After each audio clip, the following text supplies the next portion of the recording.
এই পৃথিবীতে মৃত্যুর ভাবনা, মৃত্যুর কথা যার স্মরণ থাকে না, মৃত্যুর কথা যার মনে নাই, তার জীবনটাই নাফরমানের জীবন হইতে পারে।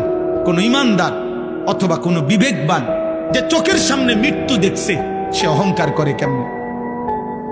যে চোখের সামনে অনিশ্চিত মৃত্যু দেখে, সে দুনিয়া নিয়া এত পাগল পারা হয় কেন? আল্লাহ বলেন, আমার সামনে মাথা নুয়ে থাকবে আর বলবে, আল্লাহ আমি সব দেখছি, জাহান্নামের আযাব দেখছি, আমার দুনিয়ায় ফেরত দেন। আল্লাহ বলবে, না বান্দা, না বান্দা, আমার বাপ এত মৃত্যু, এত লাশ, এত মানুষের জানাজা দেখবার পরে এই ঈদগাহ মাঠে কত মানুষের জানাজা হয় না? কথা বলেন না? আপনাদের কবরস্থান নাই? এখানে একজন মানুষ আছেন যে কোনোদিন কবর দেখেন নাই?